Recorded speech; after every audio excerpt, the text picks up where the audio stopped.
Hello, everyone, and thank you for joining us for the CINC Office Hours webinar. My name is Kayla Priest, joined by my co-host, Mike Davis. We are answering the questions live from the chat. So if you're watching a recording of this, make sure you join us next time. We are hosted monthly on Wednesday at 3 p.m. I guess this is the third Wednesday of the month. The month is really running past me. Third Wednesday. So I can't believe it, but yes, the third Wednesday of the month at 3 p.m. Eastern, you can join us live and get your questions answered, just like these folks that have joined us live today are about to do. So with that being said, let's get right into some tips that Mike and I have prepared to get us ready for those live questions. So yeah, kind of warm us up. So what I wanted to share today was this data, or I should say set of data from a study that was done by the company InsideSales.com. They partnered up with a researcher named James Oldroyd, who did research for MIT. So we had a company of basically InsideSales.com dealing with internet leads, and then a researcher. So they joined up and did this study over the course of 3 years. And what it tells us is what internet leads respond to. In other words, an internet lead, someone who filled out a form online saying they're interested in more information, which is what your Google leads in your CINC platform do. How do they respond? What can we do to get a better response and connect with more people? And so that's what this PDF here is. It's a kind of breakdown of the key points that they found in the study. And then it was published in Harvard Business Review, which means that it was reviewed and it means that the research was done well. And so that's why I want to share it with you today, because I think it's really important to give us some hard numbers and some proof into some of the CINC best practices that we teach both at CINC University and here on our webinars.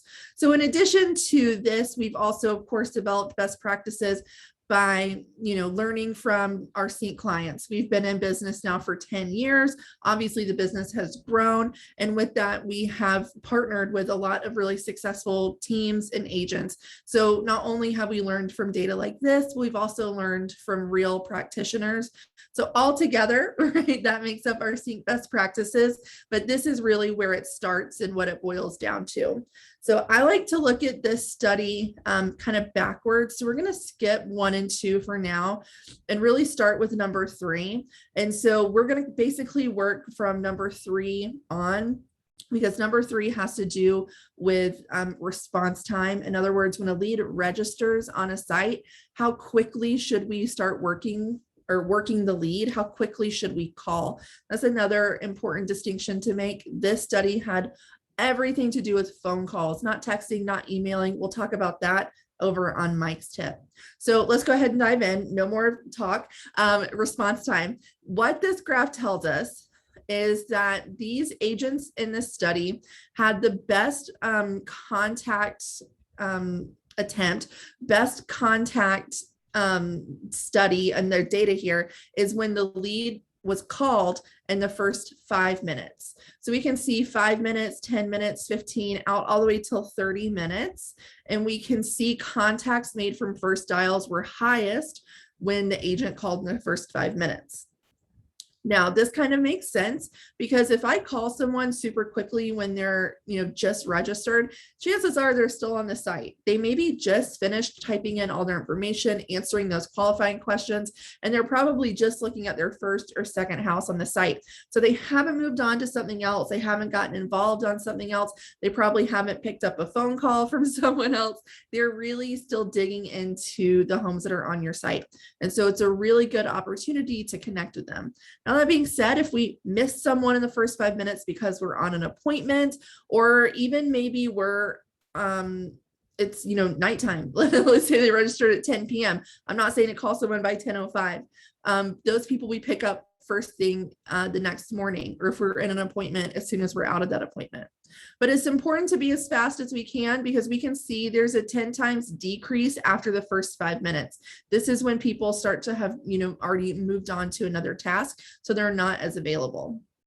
Now, that being said, if we had every single one of our leads that we called in the first 5 minutes, there's still going to be some people that don't answer. That's to be expected, and it's totally fine. Prospecting on internet leads is a numbers game. So obviously, the more phone calls we make, the more conversations we're going to have. Let's say we called someone, they did not answer. I'm going to call them back probably later that day, but definitely the next day. And, you know, daily for the first 2 weeks that they're on the site, if we're working the CINC filters, which if you're curious about that, you can put that in the chat as one of the questions you want to talk through later. But if they don't answer their first time, we just have to now start going with graph number 4, which is persistence. So being persistent consistently. Now, I mean, I'm going to prospect really hard today and tomorrow, but I'm going to prospect really hard 5 days a week, whether that's Monday through Friday, whether you like to put in weekends or not, it's totally up to you. But 5 days a week, I'm consistently being persistent. And so what does persistence look like? We can see on this graph here on the top that on the first call, there was actually a 40% chance of making contact. But on the 6th call, there was a 90% chance of making contact. And you've maybe seen the study before, and I'm sorry, I cannot remember who published it, but it's something, and Mike, maybe you kind of know too, like 80% of sales are made between like the 4th and 10th contact or something. It's really high. If I can remember it while you're covering your tip in a moment, I'll pull it up. But there are multiple studies that tell us this, that it's all about the people who are persistent getting the business. And so this right here totally supports that on the 90% chance of making contact on the 6th dial. But notice it's not 100% contact. So there are some people who will have to call more than 6 times, maybe 16, maybe 26, right? On our CINC owners group, I see all the time people closing deals with leads that are 1,200 days old or, 800 days old. Do we think we called those people 4 times over those thousands of days they're on the site? No, they probably popped up in our P filters more often and we called them, but we were persistent, and by making those dials, we caught them at the time where they were getting ready to make a decision. We never know when that time is. Now, I also like to point out here that if you took this number 4 graph and flipped it like a piece of paper, notice that the top graph and the bottom graph kind of fit together almost perfectly. This bottom graph showcases the average call attempts by agents. So look at how few people make the first dial. And then, we have the same, first call attempt here at the same kind of percentage, almost 40%. But look at how few people are making the 6th dial. So not very many people are getting all the way to the 6th dial. In fact, there's a little note over here that in this study, over 30% of the leads were never contacted at all, meaning that we had people sitting in our database that we did not make a call attempt to. That's a no-no, right? We know that leads register on anywhere between 5 to 7 sites at a time. And so if you don't call that person, someone else is going to, and they'll get the business because they're going to be the ones being consistently persistent. So you have to be the one that's persistent, be that person in your market that really makes the attempt to work with everyone. Maybe they come in and their price point's a little lower than you wish it was. Maybe they come in looking in a city that you don't really like to work in. It does not mean that that's the city that they'll eventually purchase in or the price that they'll eventually purchase at. It's all about calling and qualifying them. And if it truly is a situation where you're like, I don't really like working with people that are relocating, or I really don't have the time to work for, someone looking in that price point.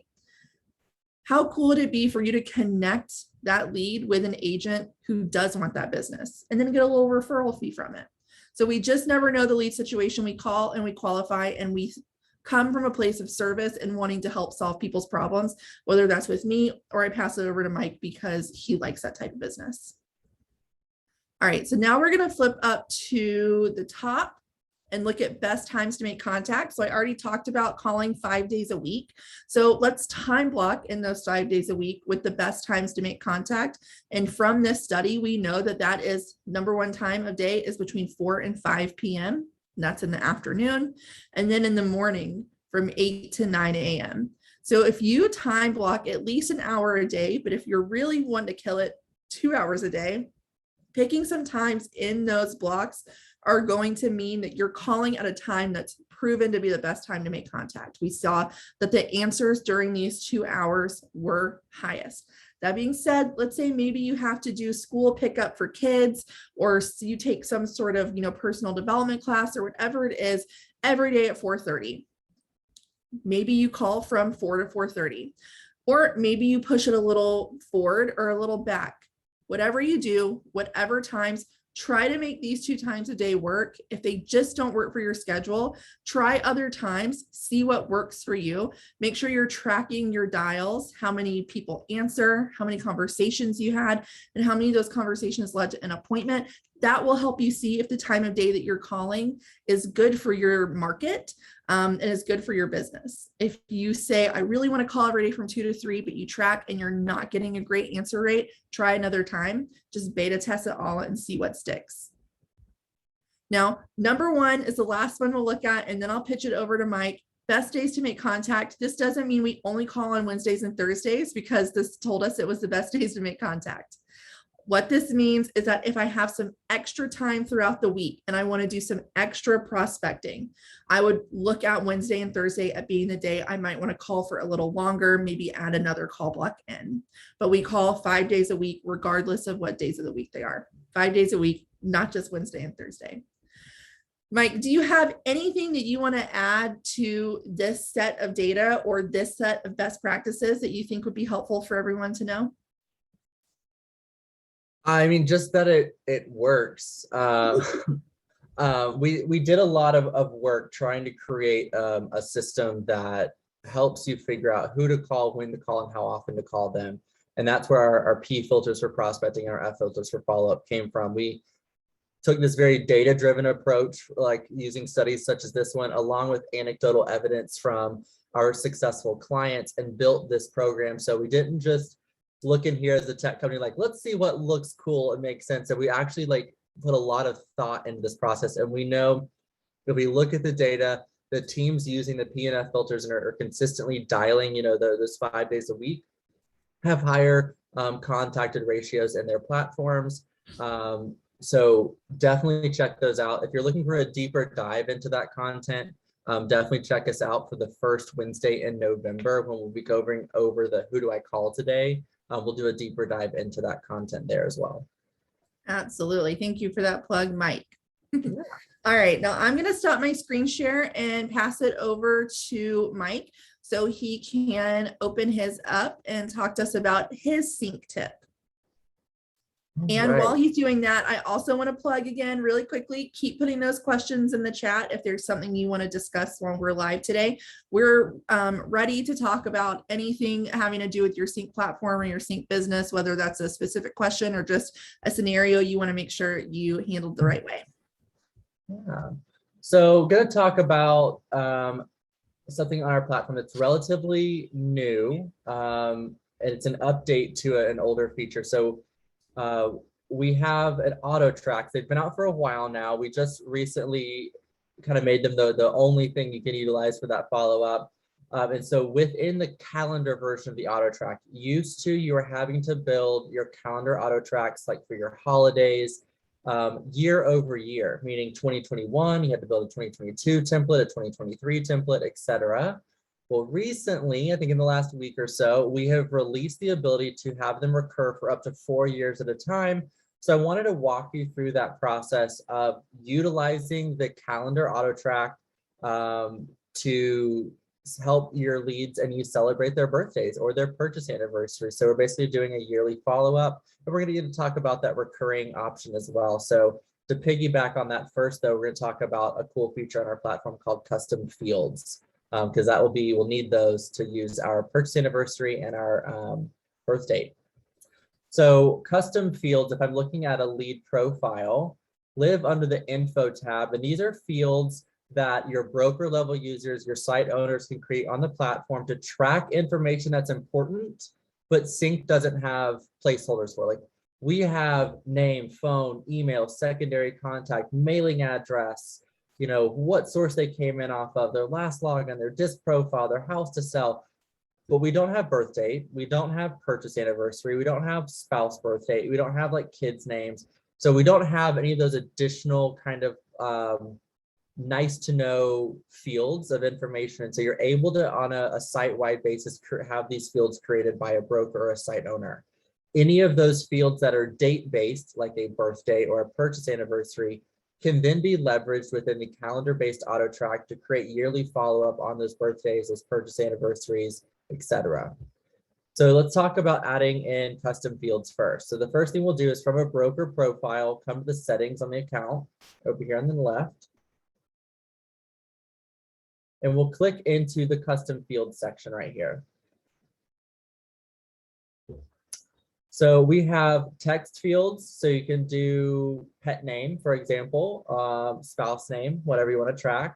You can do number, so this could be like purchase price, or home evaluation price, whatever you want to track there as a number. It could be a phone number as well. That obviously makes sense. You can do a date. That's the one that we're going to be focused on for these examples because only the date-based custom fields can be used in the auto track. And then true false for like has an agent or already purchased, whatever those might be. So to do that, you would just come in here and you would add in information and you would pop that in for date.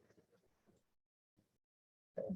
So once that's added, that field is visible on all of the lead profiles in the account, and anyone can go in and add that information on their leads. So now that we've added the custom field into the site, we can navigate to our automations tab and land in our auto tracks dashboard. Here, we're going to be able to start and edit an auto track. CINC has gone ahead and created a birthday template for you. So we can do CINC templates. The easiest way to find and kind of get rid of all the noise on your platform, because when you're looking here, you're going to see every template available to you. So just to make it simple, if you'll go ahead and drill down to just the CINC templates, it'll be that first one right here called CINC birthday.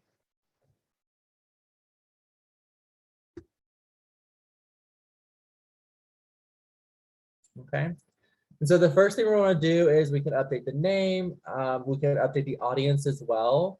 In this case, everyone has birthdays, so send it to everybody. It's late in the year for this year, so let's go ahead and start building for 2022. Okay, and then for recurrence, we'll set recurrence and we'll go out to 4 years. So right now we can recur for up to 4 years. You no longer have to create an auto track for 2022, 2023, and daisy chain them together. This will just kind of be set it and forget it for the next 4 years. So now that we have our settings in place, we can start to change the reminder in the email. Our birthday template here is called a birthday template. You could, of course, update that template name to be purchase anniversary if you wanted to do a house anniversary kind of thing as well. But you'll just come in here and update each of these steps. The only thing that you have to change is the custom date field. You need to come in and choose the date field that your team created. And right here for the custom field. So in the custom field dropdown, you'll need to choose the custom field you want to use. The example we're building here is for birth date. If you want, again, you wanted to use for purchase anniversary, you could do that as well. So you'll do birth date. You want to send within normal hours and update. Same thing for the email, custom field, birth date, and update. Now, of course, you're able to adjust that content. You're able to add a text message step in there. But just to get the step out, you'll get this created. We include the reminder for the agent to either send a birthday card or make a phone call. And we include a birthday email in our template as well. So now we'll come through, we'll continue. And for your birth date and purchase anniversary type calendar follow-ups using auto tracks, you're going to want to trigger it in 2 ways.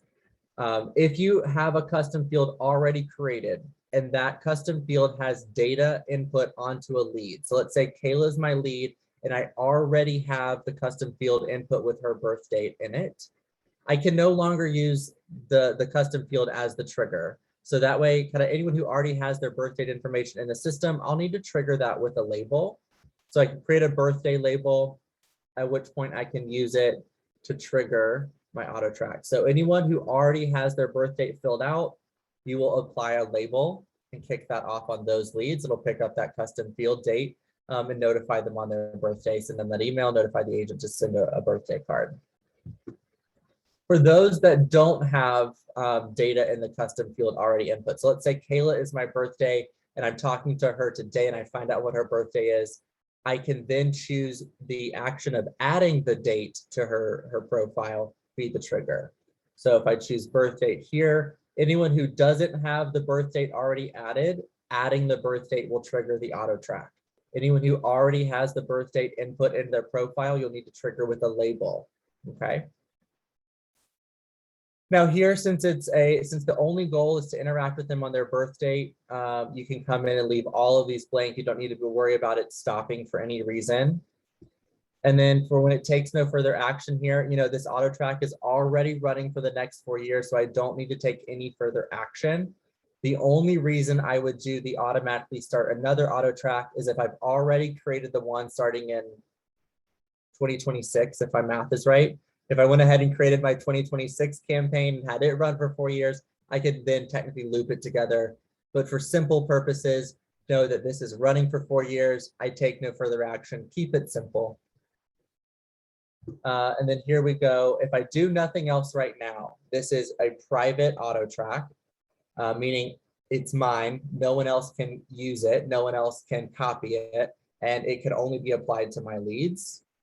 Or I can make this public, allowing other team members to utilize and copy this template. I could also transfer ownership or give someone else the ability to edit my version. Most common is either private or public with this can copy ability. So we'll save settings, review. So it's going to say start in 2022. It will recur for 4 years. I can apply the birthday label to leads who already have their birthday information in the profile. And then I can add the custom field of their birthday. So when I add the birthday, it'll kick off for those that don't already have the data. I'll save and exit, and I can publish this auto track, meaning that is going to go live. The triggers that I have in place will take effect. If I exit the wizard, it'll save it as paused. I can update it and activate it later. If I make another auto track, it saves as paused and then comes across and drops me back into step 1 of my template builder to build another auto track. Right. So that is my tip and trick for the day that I wanted to come and share, because we did just release that recurring option. So saves you so much time not having to build them year over year. You get the next 4 years of a clean slate there once you build it once. So it's super awesome. And it's always a great way to send those birth date reminders. Just engage with them in a way that isn't the daily property alert or something in their home search. Especially if they're a past client, that keeps you top of mind. So when they do restart their home search, you're top of mind because you've been communicating with them, on their purchase anniversary, on their birth dates, on those holidays. Yeah, awesome. I love that feature, Mike. I'm glad you shared it, because triggering on that birthday and making it recurring like that, it's so much easier than it used to be. So I'm glad that people are learning about it. We did get a couple of auto tracks questions while you were going over that. So let me share those with you and get your opinion. Yeah. So first from Brittany, is there any way for auto tracks to show up or count as the last touch? Ooh, this is a great question. This is a big internal debate at the moment, because touches, the way they've historically been thought of at CINC, are an agent-driven outbound communication where the agent is taking the action of emailing, texting, making the dial. They're driving that act, they're driving that touch point. And then the automation is kind of like your marketing efforts. You're trying to open those lines of communication, but you're not actually the one touching that lead.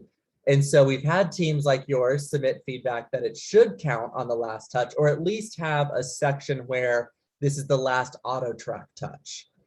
So there's kind of this discovery around this right now. So currently, no, it doesn't, but it is possible in the future. I think they're leaning towards at least tracking it separately than your standard text emails.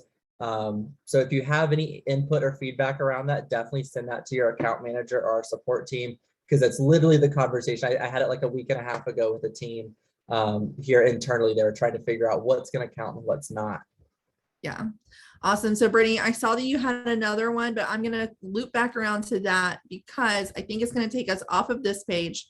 So I want to go ahead and get to Matthew's question that will keep us here. So he asked, I'm looking for an auto track that handles a lead that is both a buyer and a seller. Does CINC already have one? So that's going to be tough because you're going to want to talk to them on both the buy side and the sell side. So it's almost better to have a buyer auto track and a seller auto track running simultaneously. We don't have a good template, I think, of the two options combined. And that's also kind of curious about when you're wanting to trigger that. If it's when they register, or if it's after you've spoken with them and you're just trying to nurture them on a buy and sell process. So I can't think of anything in the platform that would address them both, but you could run some of our buyer nurture or our speed to lead type auto tracks along with kind of the listing side. So that way you hit both tracks at once. That would kind of be my option, Kayla, unless you have something else. Well, yeah, just my only question is, what are you wanting to talk about for your buyers slash sellers? And that's going to really drive what type of campaign you use for them. So could you use maybe a buyer one here that you like and add some seller touches, or vice versa? We don't want to just send someone something just because. So there needs to be a real targeted reason. What is your message? What's your intention behind this? And so while Mike is totally correct, we don't currently have one. I think it's because the situations for buyers slash sellers are so varied. We've got people who maybe are selling to downsize, or they're selling to upsize. We've got people who are selling to relocate. We've got people who are kind of making a lateral move. We've got people who are selling because they got a new job and they want to be closer. Like, there's just so many situations. It would be really hard for us to have a template that speaks to that, because it's a little different than a buyer that we know is just looking to buy, or a seller that we know is just looking to sell. The situations are so varied. So I would really highly recommend that you take a look at our buyer ones, take a look at our seller ones, see which ones really speak to you, which ones you like, and then I would edit that and kind of make your own copy, because you'll know, again, what the intention is, what the direction is, what are you wanting to find out, how are you wanting to nurture and engage them. And I think that's going to be, just light years better than anything that we could create for you, because we just don't know those situations that you're running into. Yeah. And that does kind of lead me into something else, like another way to think of approaching those that you wouldn't necessarily use an auto track for, but still is a great way to engage those buyer seller leads. So we can circle back to that after we finish with auto tracks. Perfect. Don't forget, because I will. I will. I'm not writing it down. So a couple other questions here. Wendy asking, does it say when the 4-year recurrence is up so you can re-trigger for the birthday or purchase anniversary that you demoed for us? That is a great question. I don't know offhand. I would have to double check with our product team if there's like an alert built in. My gut tells me no. My gut says that there isn't. I agree. I have not learned of one, so that might be good feedback for them. I'm thinking, or maybe we put in a reminder. That's what I was going to say. Is I was trying to find the one I just created so I could look at what the reminder options are. I think it's up, Mike. It was like birthday copy 1. Okay, there we go. So if I look at so if I add a step, I do a reminder, I could say auto track ending, trigger 2026, auto track. I could set that to send.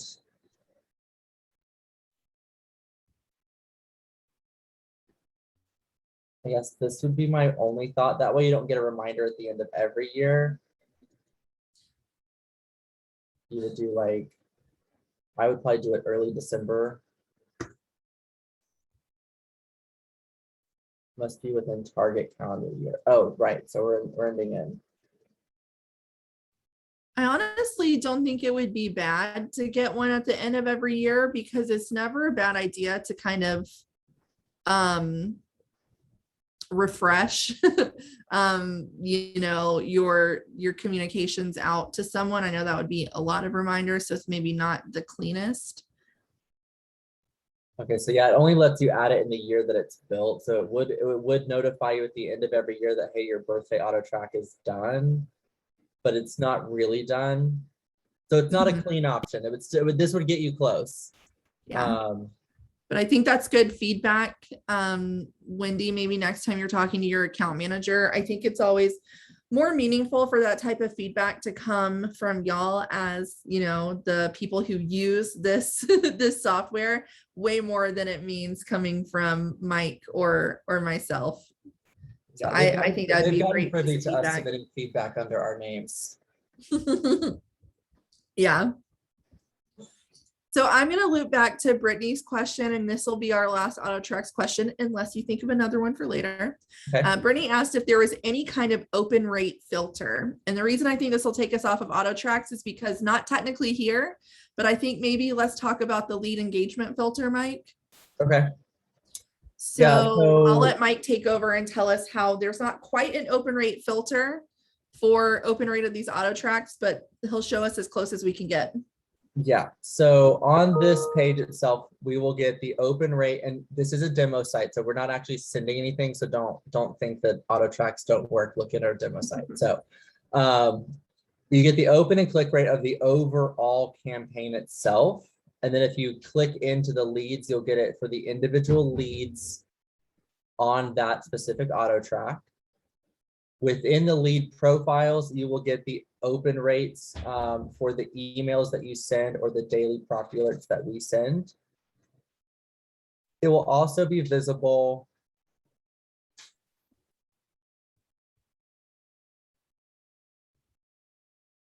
That's a bad lead.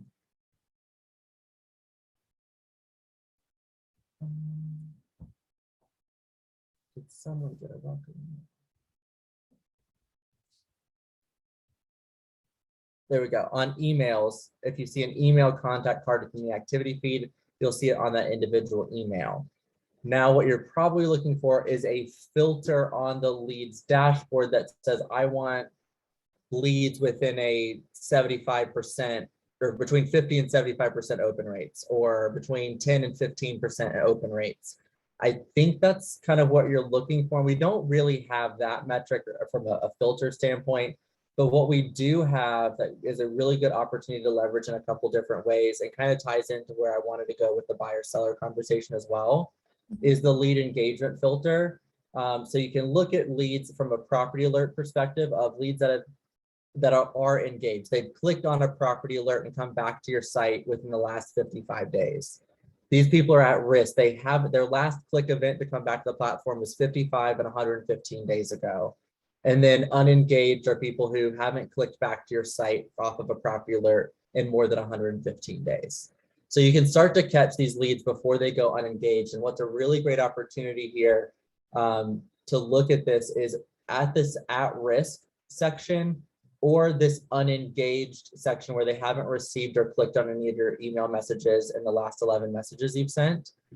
So unengaged, more so at risk though, you can start to email them. And if you email them and they open that and they come back to the site, they could trigger one of two behavioral messages, which sends a text message to them. If you get them an email to these at-risk people that are either not clicking back to the site and probably not logging in, and they open that email and it's been 30 days since they've opened an email, we'll send them a text. If you send them an email, they click back to the site and that prompts a login since they've been back in 30 days or more, that will also send a behavioral text. So we can start to tie some of those like the lead engagement filter to these behaviors, so we can start to kind of trick that behavior in our leads.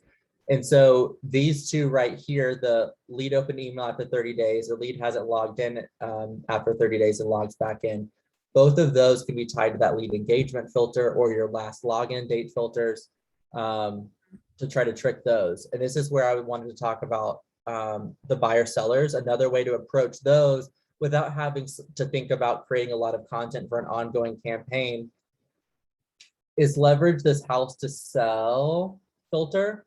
Look for the leads that said they have a house to sell, but didn't give you the property information. Okay.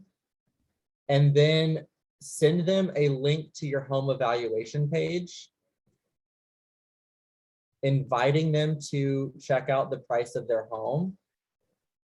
Because that's going to do two things. That's going to capture that.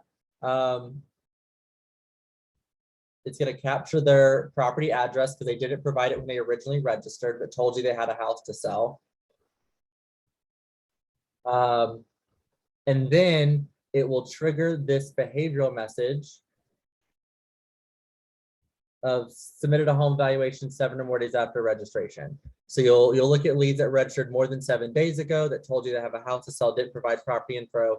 Send them a link to your home eval, inviting them to fill this registration form out and figure out the price of their home. Little do they know you're capturing that information and triggering behavioral response to reach out to them, engage them on that behavior. So that's a really good way to kind of look at the lead engagement side on the open click rate question and the buyer seller rate. But start to look at all of these behavioral messages that you see here and think about what emails or text messages you could send to try to prompt these behaviors in your platform. Yeah, so everything that Mike just said is really powerful way to take the automation tools that CINC has created and really work them to your advantage. I think it's really cool that you can do one email to someone and have it trigger all of this amazing automation that's going to bring them back and re-engage them. So I just dropped a couple of links into the chat for those who are here with us live today on mass action. So kind of going over how to do those mass emails, and then also one on the home valuation reports. So it'll kind of give you a little bit of just insight onto kind of what happens if you do take these steps Mike just shared, and how it'll impact your lead. And that kind of brings it together. If you really wanted to automate this and kind of rely more heavily on the auto tracks and not have to think about filtering the right way, what you could do is create an auto track that's just a series of emails that go out starting on day 8 in the platform. And you just apply that to leads that tell you they have a house to sell, but didn't provide property information. You just use the label trigger, apply that on day 8. Once your auto track kicks off, it sends them a link to that evaluation. So it's beyond that 7-day registration window that the behavioral message is within. And then you just send it out, every once a month after that. And you just send them an email inviting them to fill out that information. Your end triggers there would be if the lead replies or reaches out, or if you applied a label or move them to contacted, maybe something like that. So you could automate these, like as we're talking about reviewing the behaviors, sending emails on those behaviors, you could absolutely build some of those templates, pop them into an auto track and automate this even more. So you're not having to remember to come in and check these filters and label this and label that.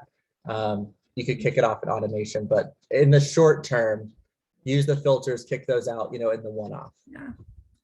Awesome. So Bernie, that was probably way more than you were looking for, but I love that it went in that direction because that's something we don't get to talk about and as in-depth as I would like, as often as I would like. So I want to switch gears and talk about Paula's question. Okay. Should I tell them that I see they are looking at a particular property, or would they think that's very invasive of me?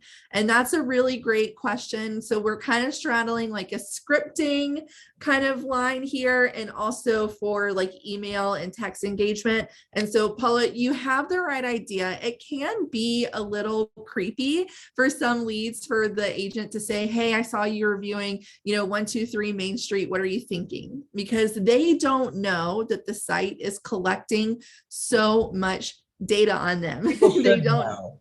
Yes, they should, but they don't, right?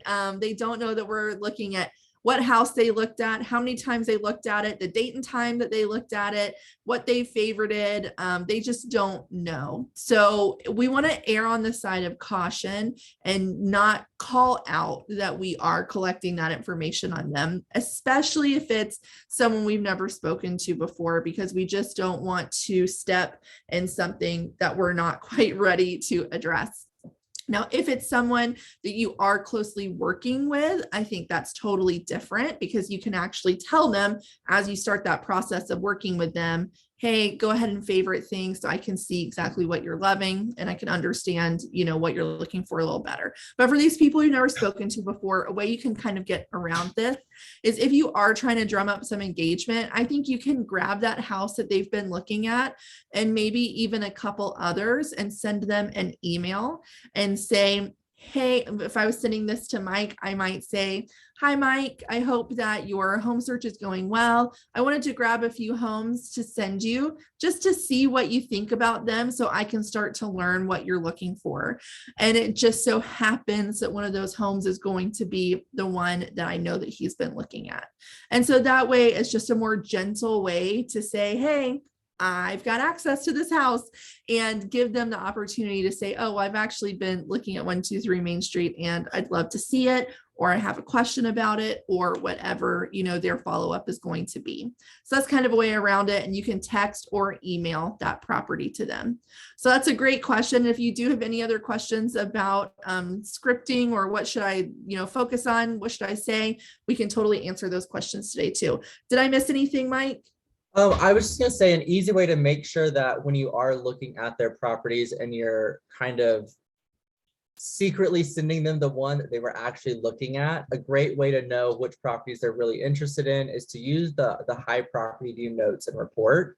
So within your profile and settings, this step is going to save you the time from having to scan their profiles every day to see what has a high property view. This is going to call it out for you really easily and give you, okay, I did my prospect time, I did my follow-up, cool, now I can reach out to all my high property views and engage them. So if we come to our settings tab, we have our property view report, our count, and notes. And so what this does is, you'll set the property view count. 10's a little high, 5 to 7 is usually pretty good. And so what that is whatever that number, that view count is set to, when a lead views a property for that time, so in this case 5, when Kayla views a property for the 5th time, it will add a note into the lead profile and say, Mike or Kayla viewed 123 Main Street for the 5th time today. She might be interested in this property. And you're notified of that note. And then what happens is, if you have your property view report on, it will take all of the notes that were made across all of your leads for the day and compile that into an email. And so that's a great way to start your day, is open that email. Excuse me, don't start your day there, because email can always lead you wrong. Do your prospecting time, do your follow-up, and then open that property view email and start to reach out with those leads on those properties that they viewed really high. And it's okay to wait a day between the high property view and reaching out, because again, you don't want it to seem like, oh, they saw that view, I immediately reached out and gave them that, because that does kind of lead back into that big brother perspective. So if it feels a little more natural, organic, that, oh, I found this property you might like, that natural delay waiting on that property view report the next day is a great opportunity to do that. Yeah, absolutely. So I have a question here from, let me scroll and grab the name. I like to call you out when it's time to answer your question so you don't miss it. Lisa, thank you for this question.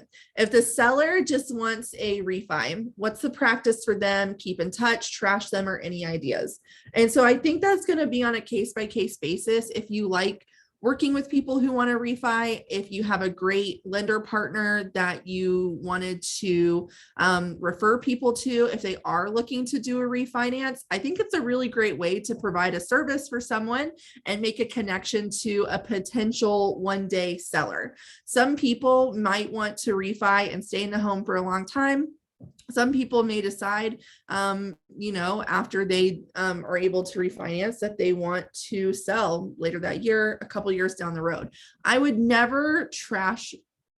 almost trash almost no one to be honest.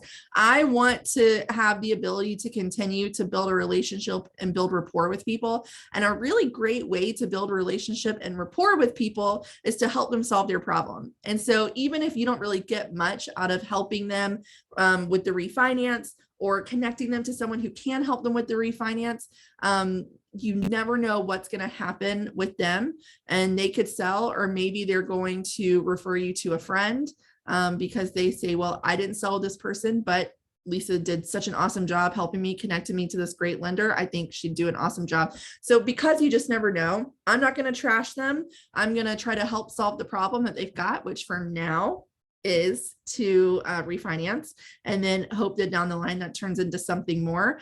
So probably if I referred them to someone and they refinance with them, I'm setting a reminder on that person to check back in with them, you know, maybe 6 months down the line, send them a card, send them a text, or even give them a call.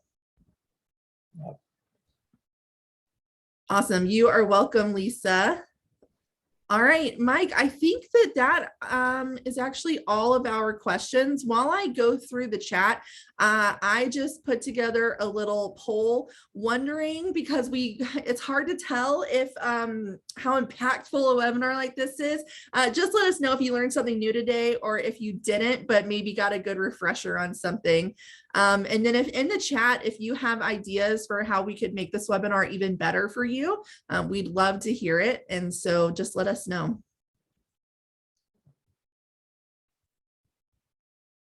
All right, I think we have gotten through all of our questions. Awesome. That's great.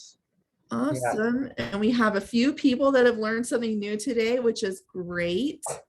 Anytime you want to send us feedback, questions about our webinars, ideas for new webinars, I just popped our training email address. And then also really quickly, let me grab a link to where you can sign up for other upcoming webinars. It's going to be a really easy address. It's just cinccommunity.com/webinars. And then our page where you'll be able to find this recording. Again, super easy, cinccommunity.com/recordings. Lisa has another question. Ooh, this is a good one. I don't know if this is okay to ask. It always is. Are there any instructions for turning lead over to my own CRM for long-term staying in touch? Well, I guess my question is, why do you have that split between two? You can do long-term nurture right here out of CINC. And so that's my best practice. That would be my gut.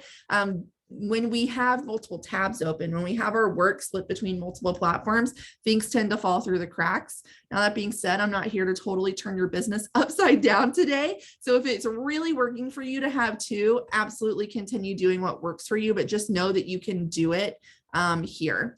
And it's sounding like you've got some good campaigns in there. So for that, I totally understand. Could you build that out in auto tracks? Ask yourself that and see if that could work again. But if you love your other one and you want to continue using that, again, I don't want to blow your business up today and tell you to change everything. Yeah. So in terms of instructions for it, if it's long-term staying in touch, do you want to do that for sold clients? So would you want to make sure that it's someone that's a past client that you're hoping to turn into referral business? Then absolutely, you can turn them over then. If you wanted to do people who are maybe like a year plus out. But again, if it's someone that I'm prospecting on, I haven't sold yet, my gut tells me to keep them in CINC, because we are going to help with the re-engagement, with the automations, with the property alerts, and you really want that all tied into here. So my gut tells me that if it was me, I'd send people over once I have successfully sold them. Now, as for your question, is there a Zapier integration for a label, or example? It's hard to say, because I've only worked in setting Zapier up to send from another platform into CINC. If Mike is I'm gonna ask him to drop that link into the chat here, so you can grab that. You can use Zapier, I'm sure, to send leads out of CINC to somewhere else. I don't have familiarity with that like I do on bringing them into CINC. With that being said, we do have someone on staff in the client support department whose whole job is automations like this and integrations like this. And so if you wanted to chat in to support, send an email or a call, they can set up a time for you to chat with him, and he can help you get that set up. Yeah. Mike, any final thoughts before we wrap up for today?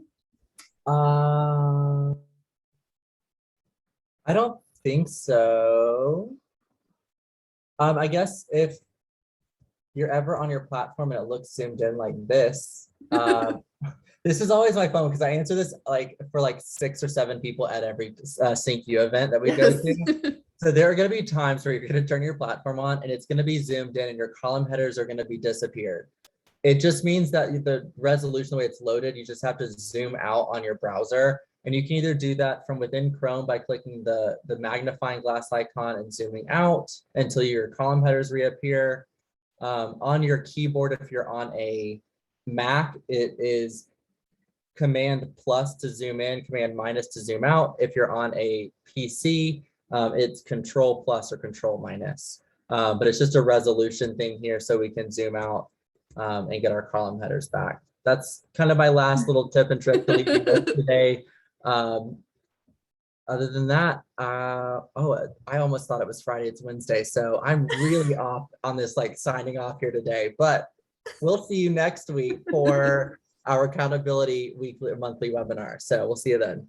Yes, I wish that we were already at the end of the week, but unfortunately it's right smack dab in the middle. I just want to give a big thank you first to Mike for being an awesome co-host today, and also to all of you for joining us. You just took an hour out of your day to spend with us, and we appreciate it much. I'm so glad to hear that you learned something new, and I hope that you will continue to join us every week for a new webinar. Like Mike said, next week we are here to talk about accountability, cleaning up your database and finding those lost or hidden deals that may be somewhere in there. But of course, if you want to watch any of our recordings, check out cincommunity.com/recordings to do that. We hope you'll also join us live, whether on a webinar or even at CINC University, which is our live in-person 3-day class. All the details about that, including our nationwide tour for next year for 2022, are up at cincommunity.com/CINC University. So thanks again to everyone. Have a really great rest of the week, and hopefully we'll see you soon. Bye. Bye.